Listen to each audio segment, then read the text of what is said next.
Hey guys, good morning, evening, afternoon, world times. How did you guys all get in here before me?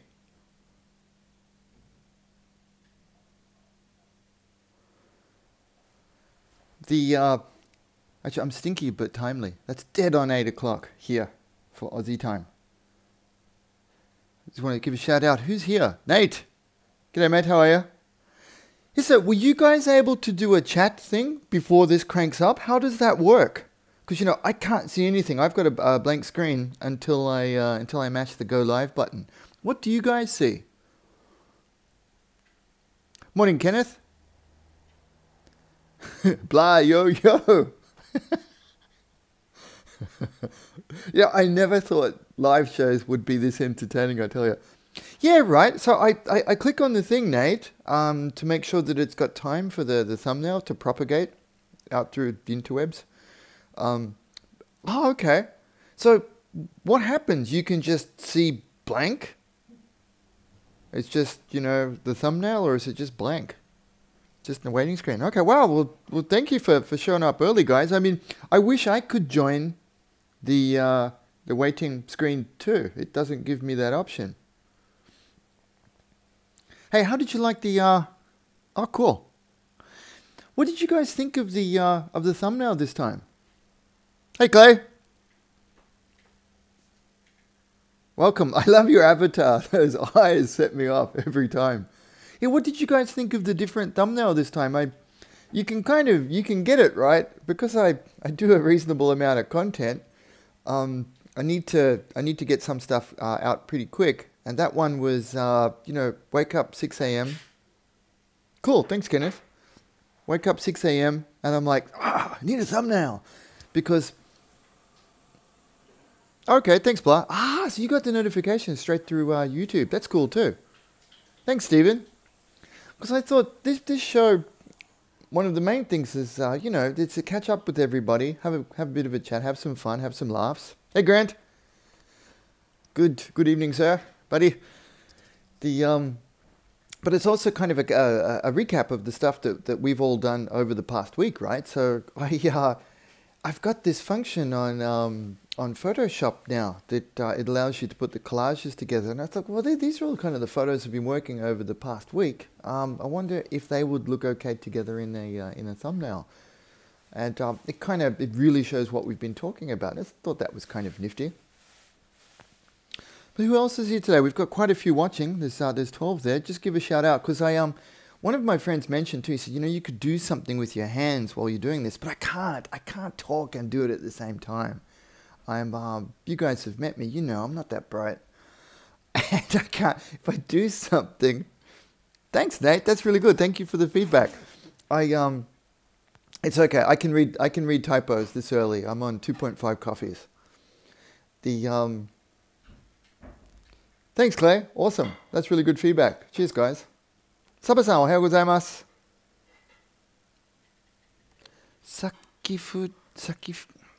Saba-san, nante yomimasu ka?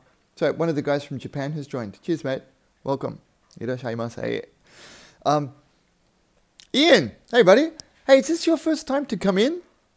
I don't remember seeing you pop up before.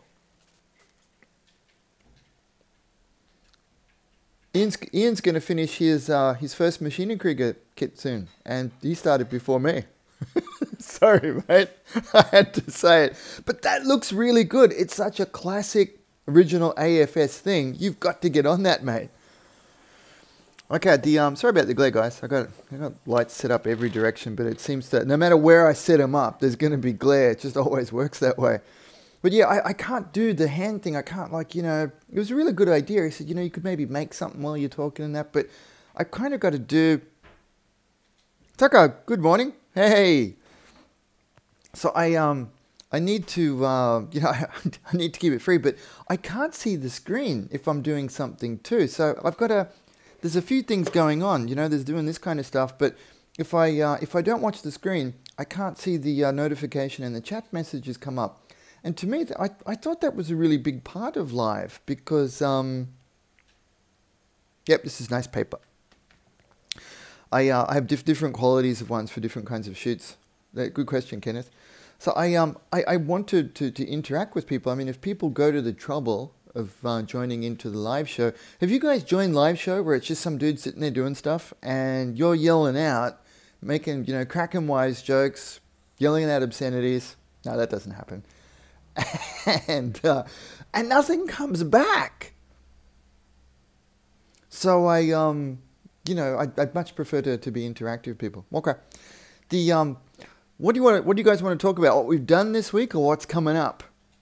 Do a quick shout out. What do you guys want? Coming up stuff or stuff we've already done?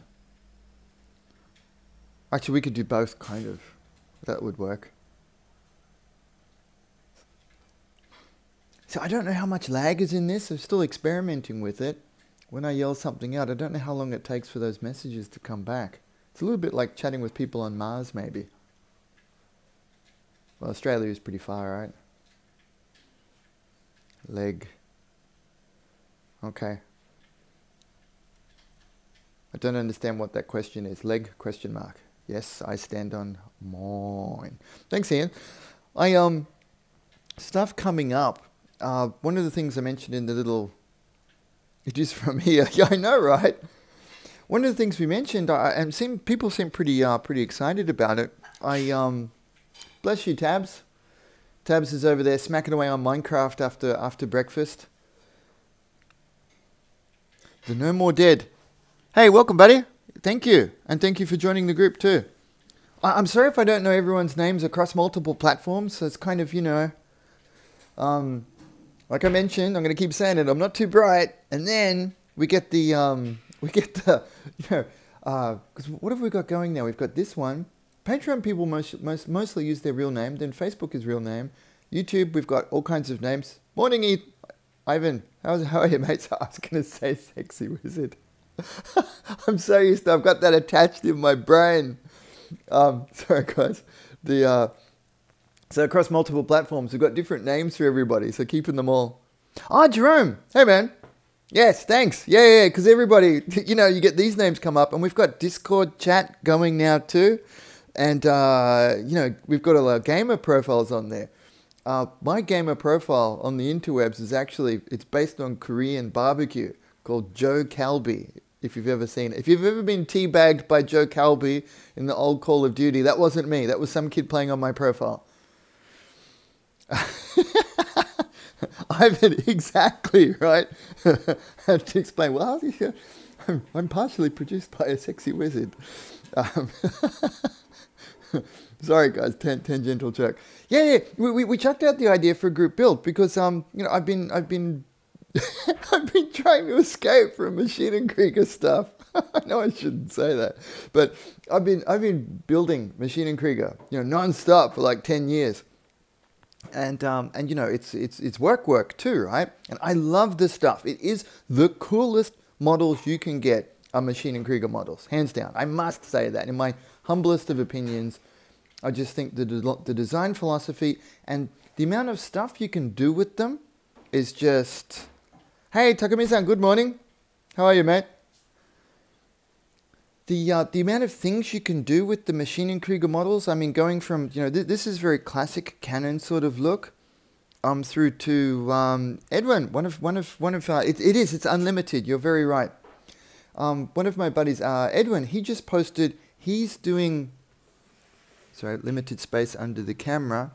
Edwin's checking out. He just did a really cool... Nate, you're right. So one of my other buddies who's just getting into them, so very glossy. Edwin's doing one of these, but instead of going with this camouflage type look... Hi, Clay. No, I haven't. I know Michael. I've never had a chance to get my hands on one of his kits. I got a bunch of other stuff, so I can make mention of that in a sec. So Edwin is doing one of these, and he's doing it in a blue civilian type look for a different group build we've got going on in the Paint on Plastic group on Facebook. And yeah, it really is unlimited. And whoa, don't smack the tripod, Stinky. So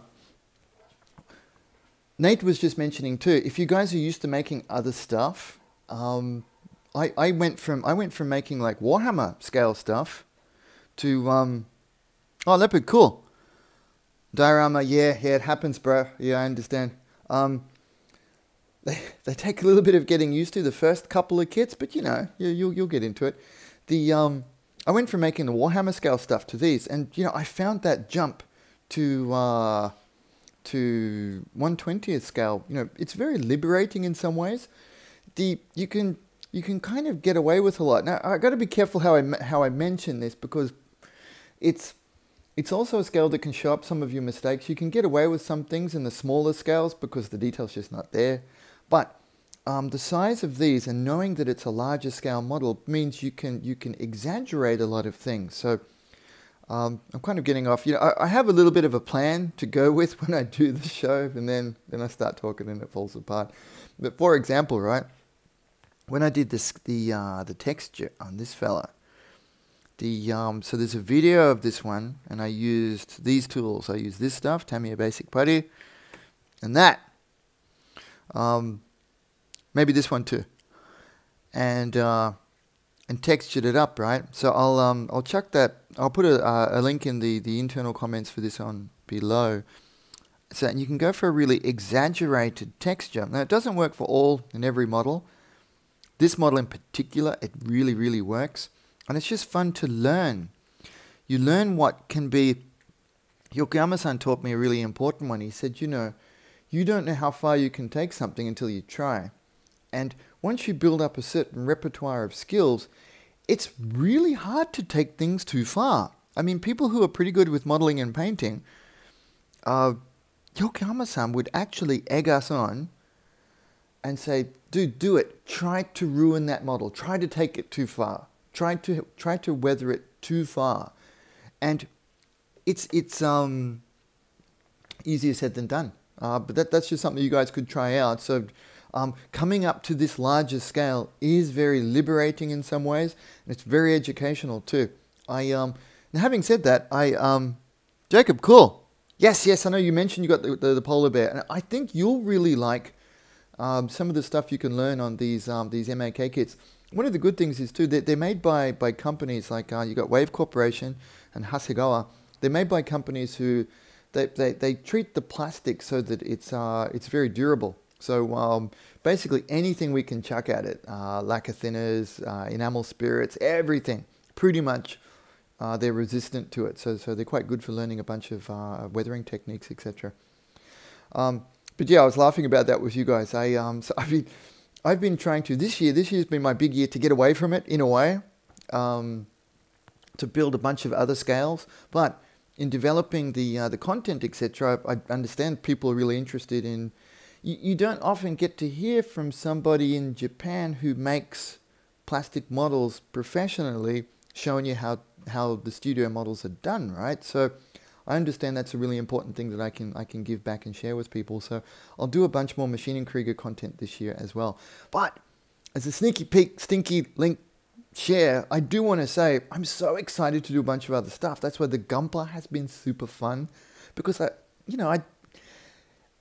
don't have any legacy issues with it. When I make Maschinen Krieger stuff, it's hard for me to do non-canon finishes, if that makes sense, because I train myself to do that look to the point where a lot of the ones you see, especially the older ones, before they found out it was me, a lot of the older ones are actually my models.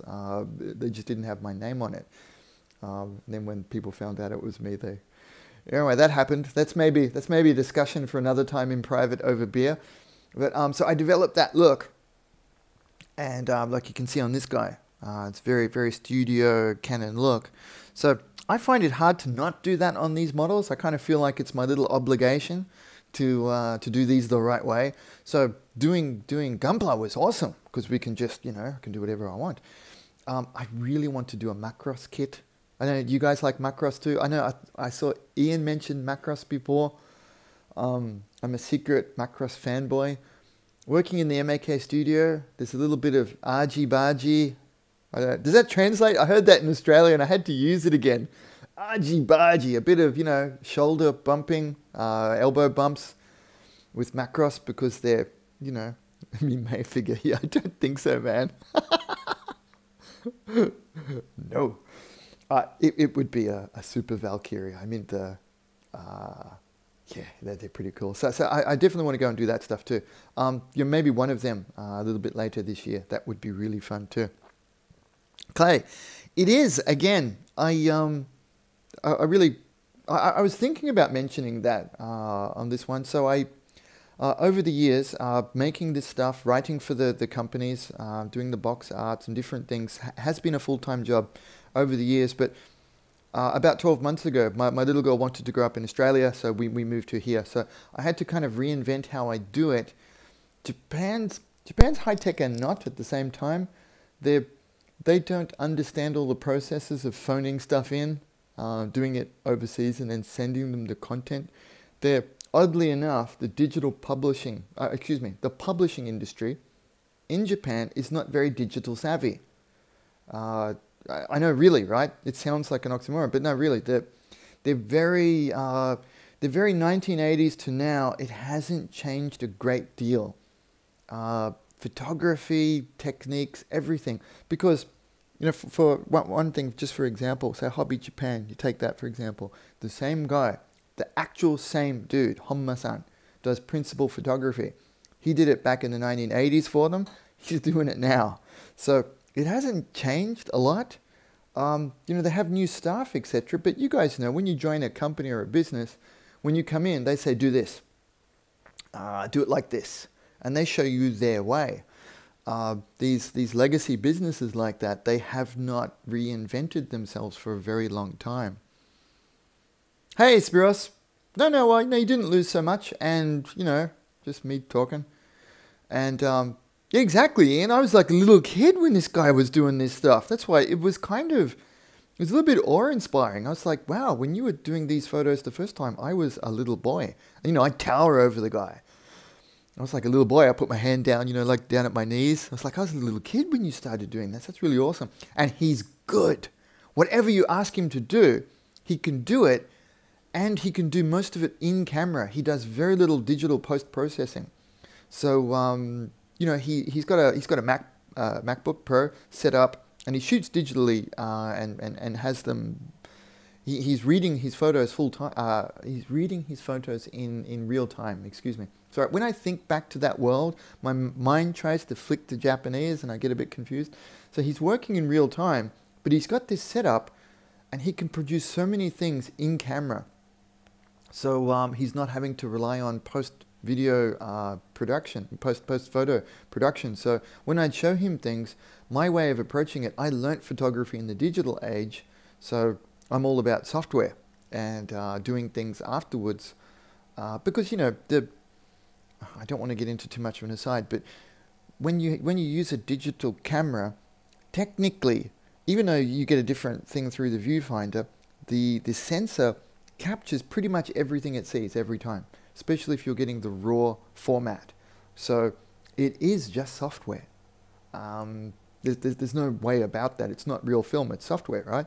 So the sensor captures everything. If you know how to extrapolate that data and then manipulate it to get the correct look you want, that's actually how the modern world works, and video and what have you. So I do a lot of post-processing production in my photography and in my videos. So, yeah, that's right, Nate. Oh, you guys get it. Yeah, sorry, I know I'm preaching to the converted. I mean, most of the guys I notice, the people I get along with are all pretty switched on and know how all of this stuff works. I mean, that's why you've kind of, what I'm doing is pretty new in some ways. So, yeah, I should take that for granted that you guys get it, but cool. So, where are we going with that? Yeah, that's right, Ian. Yokoyama-san, he's pretty fast. He's very forward thinking, the guy himself. He showed me a bunch of them. They made up a bunch of the original SF3D props were made to be, maquettes for film production. They're props. Not so much, models, plastic models like we were making. They came much after. The first ones were all set up as props. Some of them for still photography, and then a few of them for, stop motion animation and stuff like that. It's really, really cool stuff there. Anyways, that's right. I remember I was talking about, I'm trying to escape and do other things for fun and enjoyment as well, to keep myself fresh as a want-to-be plastic model artist. But I keep finding myself coming back to these ones. Yeah, the Nut Rocker movie, Ian. That's the one. I remember that one. That was very, very cool. Dude, you know so much cool stuff about this. It's amazing. I don't know how you got it all. So yeah, there's those ones and the painting full time. So I've then managed to reinvent myself over the last 12 months. I've got a lot of different projects going on. I've had to reinvent income streams because they just change.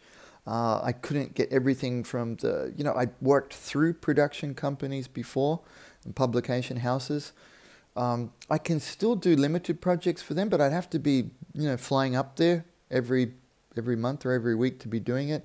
And it's just not economically viable when you can, you know, you can use WeTransfer and send 2 gig of files instantly, right?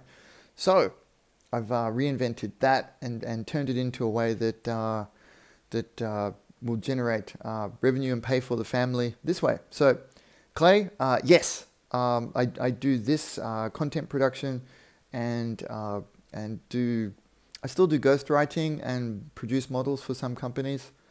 I can't say that. I mean, I can say I do it, but I can't say which ones they are because they all come with a non-disclosure agreement, right? And they pay pretty well. So there are models flying around the internet that you see that are mine and I can't tell anybody because I signed off on it and they paid money. Boom. But that happens. And it's good business. People pay a lot. That's why I was going to ask you guys. I mean, again, it's never true. It's never true. I've never done private commission models because I should do a little thing on this one day about how I got picked up to make models for businesses in Japan. But so I've never done it privately. I was wondering if it would ever work. 12 years ago. Wow. I was wondering if I should add that to my list of services. I don't know if people would want to commission is a pre-made deal, right? You kind of say, hey, okay, I want you to make this thing. Like, I want you to make the 1/48 scale Macross Valkyrie. And once it's done, and you've pimped the hell out of the content, you send it to me and I keep it. So that's one way I was thinking of doing it. But the other way is that the other content companies that I'm working with, they say, Lincoln, make whatever you want, because we know if you like it and want to make it, the end result will be really cool. Just use our products on it, for example. I get that one a lot. That's right, Stephen. Yeah, I guess I just, you know, Linc the content pimp. Stinky Linc the content pimp. Jake, I love it. It's brilliant. So I don't know. It's just something I thought maybe of adding and testing it once or twice, but I've got to admit, I probably will be a real jerk to work with because, or maybe it's the other way around, because I can imagine if someone approaches me, right, and says, okay, I want you to build this. I'll say, okay, but you got to do this with it. And then they can turn around and say, yeah, but I'm paying money. You got to do it this way. So I guess it's a sliding scale. The more you pay, the more BS I would put up with, because I mean, that's how it really works, right? But it's funny though, the people that pay me the most money, don't put any restrictions on me whatsoever, except not to use competing products. They just say that, do this, do whatever you like on whatever model you want. Just, we know if you do it, it'll be cool. So it's kind of, it's hard to get away from that too. But anyway, I thought about throwing it up. That's right, Nate. I hear that one a lot too. Graphic designer friends. It's hard to get good work for them because it's so undercosted everywhere. That's why, Spank the Monkey. Hey man, welcome.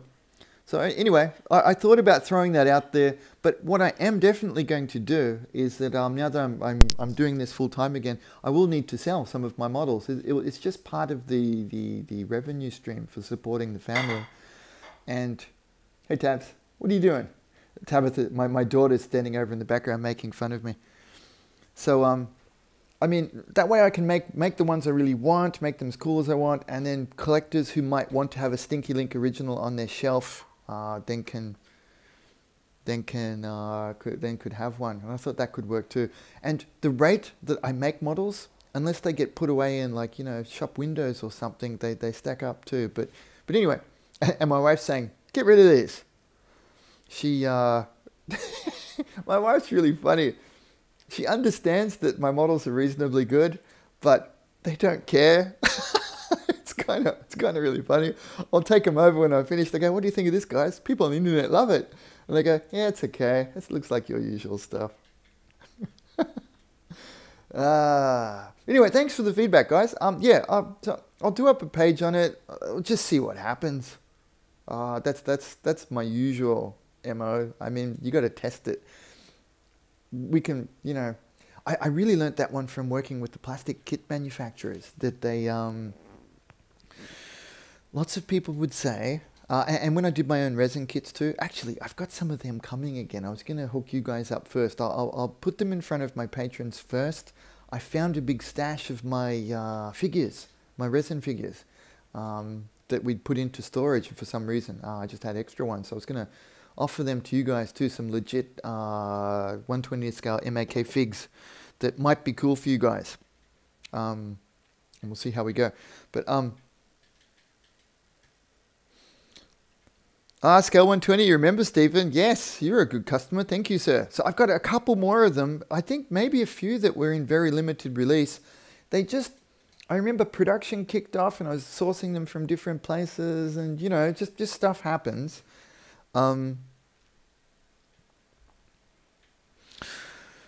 Spank the monkey. Okay. He asked me, do I rate my stuff when it's finished? Can I be really honest? Like, I mean, you guys have seen how my work looks, right? My eye is pretty good. I mean, that just goes hand in hand. It's a blessing and a curse because I can't unsee some things, and it's a certain level required that I need to surpass to feel satisfied with it. So I can't just, you know, chuck it out. I can't just belt out crappy work. So I look at my stuff, and you know, like even this one, that's awesome. So that's basically how I test it. I go through it, and I make the stuff look cool to how I would like it to look, and that often motivates me. That often motivates me. Like you can ask my wife. I'll be sitting here painting or doing stuff, and I'll say jokes to myself like, "Yeah, that's pretty good, Stinky."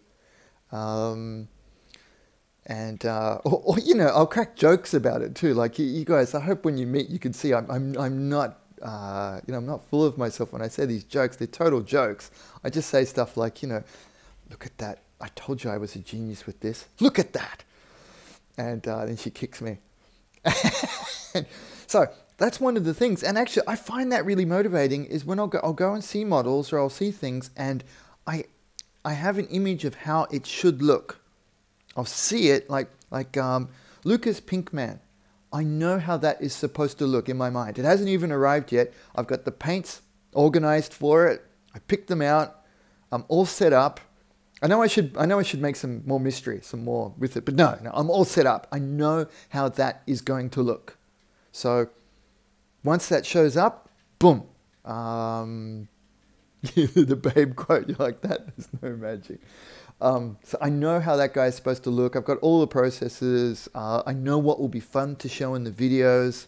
So yeah, I'm going to have all of that stuff. Wow, you guys are doing a lot of awesome chat. It's really good. I'm really happy with, you know, so many people have shown up. Thank you. The interaction with you guys now, it's really good. I wasn't sure if this show was going to be a go, but yeah, you guys are making it happen. I hope that answers the question. So I have to make them look a certain way. And yes, I'm almost always very satisfied. I make mistakes on every model. Everybody does. That's just normal. Some of these, I mean, I was laughing about it myself. You know, it's good and it's bad. There's a whopping Linc, Stinky Linc fingerprint in right underneath this decal here. But, you know, Yokoyama Sensei, he really helped me to understand the mistakes and things of models. It's not something to really beat yourself up about. It's, you know, I use Da Vinci jokes a lot. Now, when I say Da Vinci stuff, I'm of course not comparing myself to the genius whatsoever, but he has a lot of ideas that I'd like to steal. And one of them was, his fingerprints are all over his paintings. Experts and people who recreate them say them all the time. So I kind of laugh that my fingerprints are in this. I mean, that means this thing is going to outlive me. This is my legacy for the world. This piece of plastic. Yeah, exactly, Jake. Happy Accidents. No, dude, that's mine. Bob Ross totally ripped me off. Happy Accidents was my thing. I actually did say Happy Accidents before I saw Bob Ross. I was using it. I think I used it in a demo over in Italy. And one of the guys said, he says, wow, you talk just like Bob Ross. You must watch him a lot. And I was, who the hey is Bob Ross? I really didn't know. I really didn't know. And then I started watching him. And I was like, this dude is totally ripping off my YouTube channel from like 20 years before. So, real lols moment, I tell you. Yeah, so I hope that answered that question. I'm sorry, you asked me a question, I can go on forever. So, oh yeah, Bob's got some epic hair that I will not ever be homaging that, sadly. My father made some poor choices in the DNA pool for us. And he married a lovely lady whose father was an egghead. So, yeah, boom, I'm done. Yeah, Ethan, I didn't know. You guys will laugh. I talk a lot about art and stuff, right? Again, I don't need a wig. I have an extensive hat collection, bro. I shave my head a lot. Oh man, if you guys the bald jokes I get from my wife, wow. It's her fault she married me. I really didn't know. I didn't know a lot about art before I met Yokoyama Sensei. I'm serious. I got all of my art. And I say this together with him, and we have a good laugh about it. He's an art teacher and professional. He lectures in university, and he's classically trained artist. But I got the sugar packet, back of the milk bottle, abbreviated course with him every time we would visit model shops together. I know how silly that sounds, but Yokoyama-san, he's an older gentleman, so he likes to get into lecture mode too. We go into model shops. We do projects or do whatever. He knew I had a lot of promise and ability. He talked about it. He said some people have got the ability to see color differently. So he grabbed me like that. Yeah, the trouble is not to fail. That's exactly right, Tucker. We must fail and learn from them. And actually, Yokoyama-san told me the 80% one. Just hit 80% every time. You'll keep getting better. So yeah. Yokoyama-san, we go into, but Ian, I can't say they don't. All of my family are artists. There's certainly latent ability there, and we all do different kinds of stuff. I was the one who they thought didn't have any skill, and oddly enough, I've been the most successful, so it's kind of weird how that worked. And for a very obscure thing, but yeah, Yokoyama-san and I, we'd go into model shops. Sorry guys, we'd be in Akihabara or something, and he'd take me around, and his thing is the box art, and he turned me on to Yoshiyuki Takani-san's work. So we'd go hunting around, we'd go for these old boxes, and he'd talk through the color schemes and how they were done on the box art. And yeah, that's true. That's true. 80% networking, very true. So he'd go through the box art, and he'd make a joke. He said, if anything, you're an expert profiler, was his nickname for me. Not Stinky, but he said the profiler. He said, you seem to have this uncanny ability.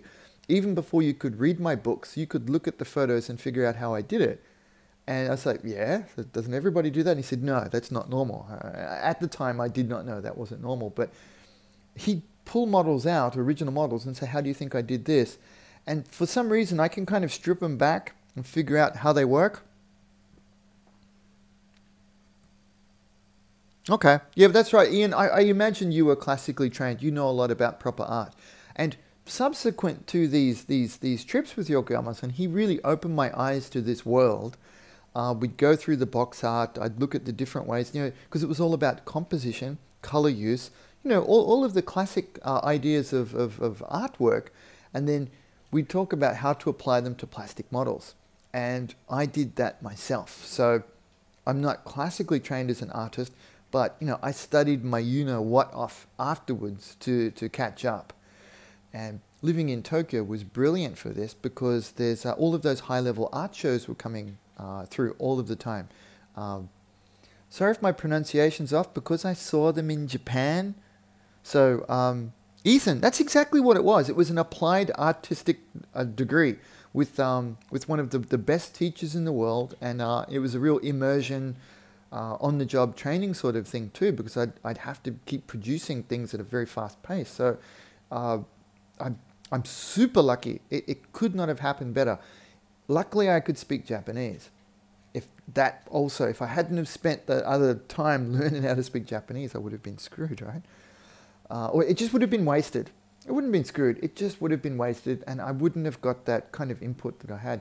Luckily, my wife was really interested in art too, so she was very keen to. It was her idea originally to go to art shows like. How do you guys pronounce him? What's the proper Dutch pronunciation of Vermeer? Japanese, it's Vermeer Tomoe. Vermeer. Rembrandt is easy enough. I know that one, but Vermeer. Sorry if I'm saying it wrong, but you guys know. All of those works come through Tokyo. Tokyo is a brilliant place for being exposed to the world's finest art because it shows up there. We had a Da Vinci show, Rembrandt, Vermeer, just they all kept coming through. Brilliant. That plus the Japanese 1980s art was often in exhibitions in Akihabara, and I would visit them with Yokoyama Sensei and Max Watanabe. He'd give me a shout and say, "How I'm going to this one? Do you want to come along?" And the input. So when people say you're new to Gunpla, I am and I'm not. That's really, Jake, that is so true. It was, I needed to learn it and catch up because that's how I was feeding us at the time too. So I was surrounded by people who knew a heck of a lot more. And there was a lot of pressure because I was the only, non-Japanese person in the room. So you don't want to be, and I'm the only non-Japanese person in the room. I'm speaking through my second language and I'm an idiot. So it's a volatile combination. So you try it's how you'll see immigrants come to your country, they'll work their tails off and the kids end up being top of the class, that kind of thing. I absolutely had this unusual motivation to pick it up and succeed with it because I had to. And it was, that stress of embarrassment. Embarrassment in Japan is a really bad thing. But anyway, that's an interesting story. I did not expect the live to go towards that today. I was going to talk about decal solution. So, but that was probably actually much more interesting.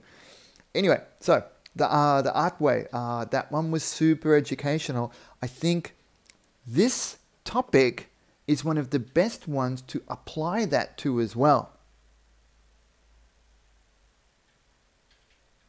That's really playground. That's a really good idea too. I know. I'll go back to them too.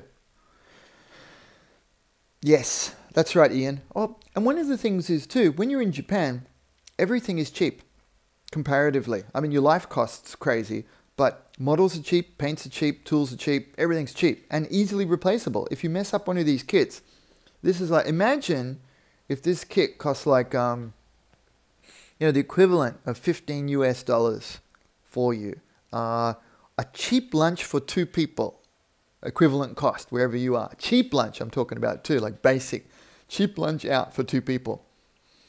Actually, in Australia, even importing this here, it's still cheaper than a cheap lunch here because eating out is crazy expensive. But anyway, there's so much little fear of mistake there because of... here it's McDonald's for 1. McDonald's is expensive in Australia, Jake. It's crazy. I don't think we've been there in the year we've been here. We haven't. We used to go to McDonald's every now and then in Japan, but in Australia we don't. But we eat a lot healthier here too, and I'm old and nearly died that time. So, so few reasons. No way. Oh, but that was the eBay one. But Kenneth, my bad that I hadn't hooked you up with a good deal yet. Now when I source kits, I'll either get them for free. But actually I get almost I got those free Bandai kits, but this one cost me 3,000 yen. So I'll hook you guys up with cheap deals. If you guys are interested in getting this polar bear, I'll also put a link for where I got it from. And I took the 1,000 yen shipping thing. I'll put that in the YouTube, not the comments. What do you call the things? There's the comments where everybody else comments, and then there's the one where I put about the actual video. I'll put it in that part. So you guys can click on it if you want to get one, join in on the group build. That would be really cool. So, should I talk about the group build real quick? Because I realized I'm actually talking for 40 minutes and I'm still going. The Linc was the best. Cool. Yeah, okay, that's great, Jake. I used to buy from AMMOknight a lot in Japan, and HLJ is good, but sometimes they stuff you about, you know, like this kit, for example. And I know the guys over there at Hobby Linc Japan, Brian and a bunch of the other guys. Scott, I've met Scott at a bunch of shows. Scott Hards, he's a really nice bloke. And they're doing super well. They offer a really, really good service. But sometimes the stock thing, I don't know what it is. I guess they're such a huge business, right? So I'd flick between them and AMMOknight. AMMOknight is, you know, it's just easy and quick. And for this one, I got it for less than 2,000 yen and 1,000 yen for shipping. If I still lived in Tokyo and I bought this, it would cost me the 2,000 yen plus 500 yen for shipping. So it only cost me 500 yen more. I thought about asking my mates at Wave for one for free, but I don't know, until I go and visit again, because I've been making a bunch of Gunpla and other company stuff recently, I kind of didn't want to open up the whole obligation routine again. But when I go visit, we'll see how everything sits. I mean, they know that I've made some friends at Bandai now. So... Oh, Amazon JP is really good too. Takumi, that's right. And do you get it sent directly here, or how does that work for you? Should ask you about that. Yeah, group build. I didn't finish the last one about making stuff in Japan. The guys there, they have the guys who are associated with Yokoyama-san may have a slight tolerance for making mistakes because he often tells people to go ahead and do it. But having said that, though, Japanese society is quite difficult with mistakes. Everything's very perfection based, so it's difficult.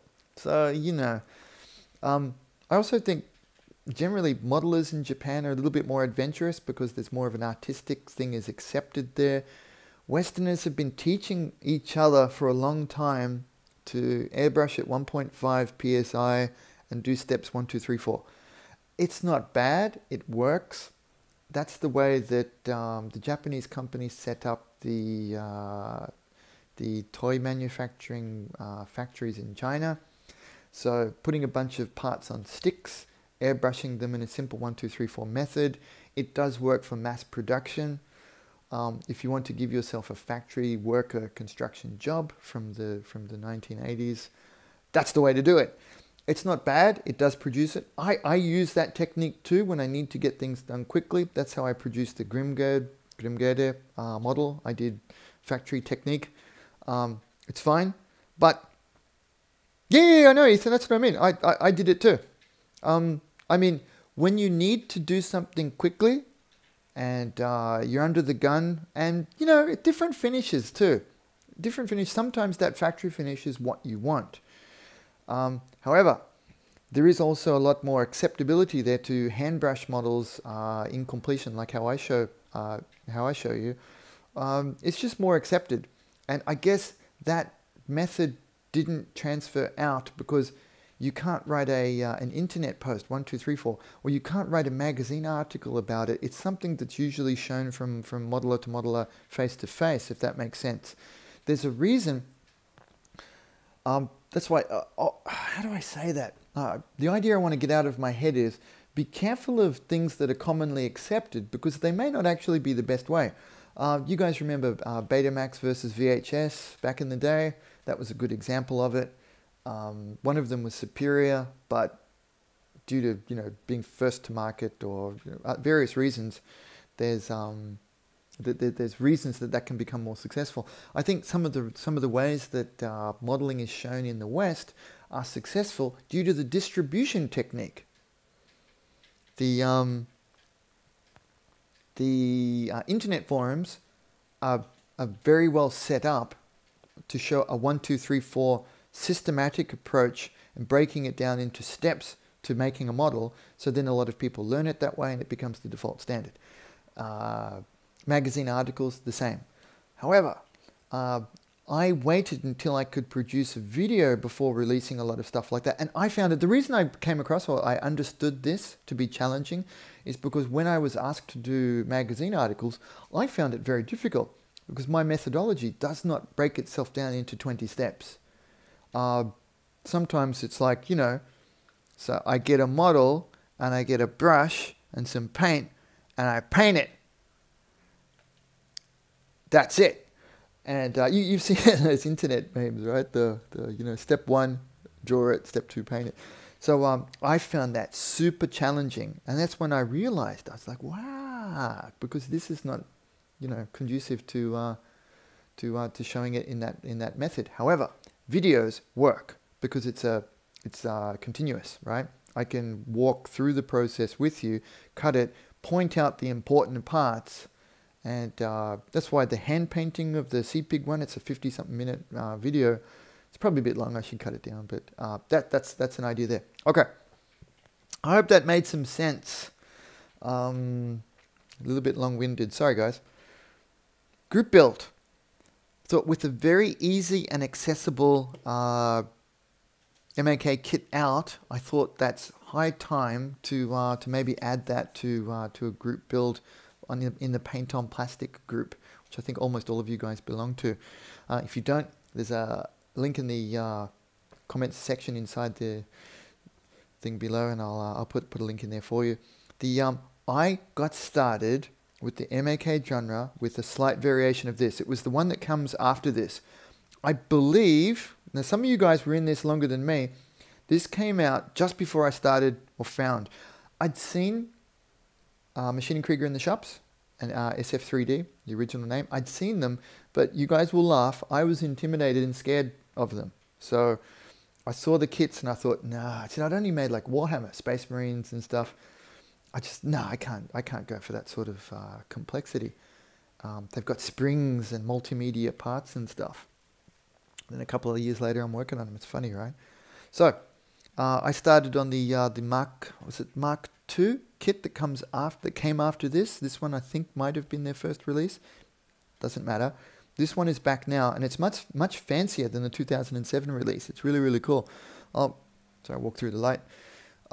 I thought this was a perfect opportunity for a bunch of people to experience and get into the Ma.K genre like I did, with the easiest to make kit that they have. It's super simple. Now, the quality is not Bandai. Nobody's Bandai, right? But the parts count is super low. Arms, legs, in halves. You learn a couple of modeling things like how to fix up the seams, etc. I can help you out with that. Nice poly caps in the middle, so you don't have to mess about with the joints. I'll make one stock, and I'll do a little bit of a video. And I'll show you some ways to update them. So I've made 15, 16 of these. Really. And so I'll put one together really quick, and I'll show you some tips on how to make them look just a little bit cooler. Now, much improved from 2007. We didn't have anything like this. That's really cool. And the instructions go back to the old Nitto version. I'll do a different talk about that another time. I don't want to keep you guys super long today. And the wave decals. Like I just did the decals on this dude. Hasegawa ones are so thick and chunky. These ones are awesome. And it's got the kangaroo. So, I thought this would be a really good way. Now that I'm kind of set up, and I'm a little bit better at sharing things in a format that I think works for the genre. See, Desert Guy. So I've done one of them, and I did kind of this one just with the background color last time. But I thought what we can do is, I should leave all of that out because it looks really cool. But I thought what we can do is we can use that as a kind of a stepping stone to help people get into Ma.K if they want, because it's one of the easiest kits to make, and you know, it's fun. It's a little bit cheaper, and it's available now. I mean, it's available. So I'll put that link in so you guys can get it too. Sorry, I need coffee. Ah, that's nice. So, group build. No real hurry. But I thought, just to kind of point us in the right direction, how about we make it desert, arid themed? But really, I don't care. I want to be inclusive. If you've got an idea and it's something you want to do, or you live somewhere that's quite wet and tropical and they're the colors you like, do that. I mean, who cares, right? I was talking with Yokoyama-san. He said that the artwork this time, he went with an idea of a tropical suit. So, originally the polar bear was developed with the big feet to give it more traction on the snow, more flotation on snow. Then, Krieger, yeah. Then, now it's been redeployed to a tropical area. So, but I thought group build, I'll go for an arid look. Now, arid also includes the poles, the Arctic and the Antarctic, because they're low water content environments, right? And one of the other sneaky reasons I've got that I'll share is that I have a new paint set coming my way, and I'll be able to get 2 schemes out of it. Both will work for sort of arid environments. So I'm going to do one on the polar bear, and I'll do one on this guy. I've never made one of these. Now, on the timeline, they don't exist together. That doesn't matter. And I'll do another one on this. Because the paint set will have 2. Actually, I'll do that, an open one on that on another time. Once I've got it out of the bags will have too much shine. Shine! Have you guys seen the Moana video by Disney? I saw that with Tabs the other day, and it's got that really awesome song, Shiny. And I can't stop singing it. It's awesome. Yeah, so arid environments. So one of them will be a little bit more of a snow type guy, dry snow, and the other one will be slightly, did any of you guys play the first, gosh, what was it called? Do you remember there was a Battlefield one, it was only on PC, and it was 2142. I think that was it. My inspiration is coming from there. I'll get some screen pics. But do you guys remember that? Did anybody else play Battlefield 2142? If you do you remember the tundra maps? They had these really cool Arctic tundra maps. Yeah, 1942 was one of the original ones, Ken. Then they did a 2142 version. And it was super awesome. And it's space stuff, so I loved it. Yeah, so that's the look. I've been storing that in my mind, and I've been waiting to do that. So, yeah, there was that one. Piddlehead. It was a really fun game. Hey, this has been going longer than 50 minutes. I've got to wrap up. So, group build. That will be in the Paint on Plastic, the group. Link below. Then, yeah, but that was back in the day when I spent silly money on that. I don't even know if I was making models properly back then, Jake. So, now we're just console. So, content coming this week then will be, I've taken some video footage of putting decals on this dude, and I compared side by side this side of the model from our Wright. I did Microsoft, this set here, doing on both, because these decals were quite thick. When I first put them on, these didn't sit down at all. They had quite a few bubbles and ripples on them, so I needed both. Then on the left side of the model, I used these ones. And I took a bunch of close-up photos and video footage. So not only is it a test and comparison, I thought to give some value, I'm going to show you step by step of how I go through. Hey, Tristan. Hey, we're just signing off. Hey, mate. You still getting over your birthday party? So I'll not only will I show I showed like a test on using both sides of the product on both sides of the model. I'll also run through the basic steps, because we've had a couple of questions coming up in the group. Just basic steps to decaling a model and varnish gloss coats, etc. as well. You can imagine for having to produce models super quick sometimes, I've tried a bunch of different ways. When making stuff is your job, you not just cut corners, but you want to do it as easily and as efficiently as possible, right? So I'll show you pretty much the default way I go for this step. This step for me is not a super artistic one. It's more mechanical and rote. Getting the decals on, I mean, you can't really finesse it too much. So I'll just show you the super quick way I do it and how I get them to sit down and look very flat. Like using these products, of course, helps. But there's a couple of extra steps because no matter how good I do these, some of the decals just don't cooperate. Especially on a hyper textured model like this guy. So, you know, there's going to be a bit of that. So I'll show you how I do it. That'll be up next week. It'll be, so I'll do a full, you know, long-winded, stinky talking one for my patrons. And I'll offer a free one as well, just so you guys can get a taste. And, you know, I just want to make sure the community's still getting something from me. I don't want to put everything I can behind a paywall, but I have to kind of, I hope you guys understand, like, I every now and then I get a bit of a negative comment that, you know, oh, you're only doing this, you put everything behind a paywall. It's like, no, I don't. But you kind of have to, otherwise, you know, there's an insatiable appetite. One of my other artist friends, he told me, he works in a slightly different field, but he said, look, protect yourself. There's an insatiable appetite out there for free. There's never-ending quest for you know, for free stuff. And he says it like that too. That's where I got that joke. Free stuff. We all want free. I like free stuff too. But there's a limit to how much you can do because it doesn't cost, it's not free for you to do it. So, you know, it's really great you guys talk. I'm just some idiot in the background providing the BGM. That's awesome. Yeah, so that's why I want to produce free for people who, I know some people just, they will never ever pay for content, and I understand that that's your choice and it's fine. So I'll produce free stuff for you too. But, you know, the good stuff I have to give to the people who support. So it's, you know, yeah, I know, right? Just white noise in the background. I'll sing and suddenly the views will really drop down. So I got to get going, guys. Coming up now, stinky white noise.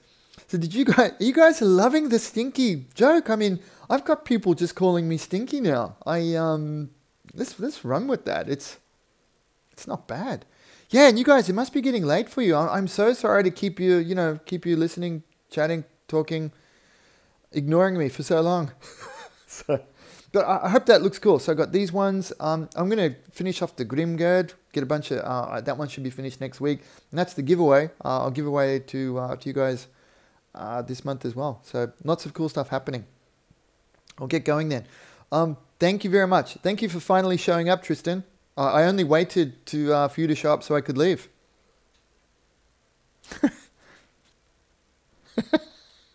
What's that smell? Okay, thanks a lot, guys. We'll talk soon. I'm gonna go have a break now.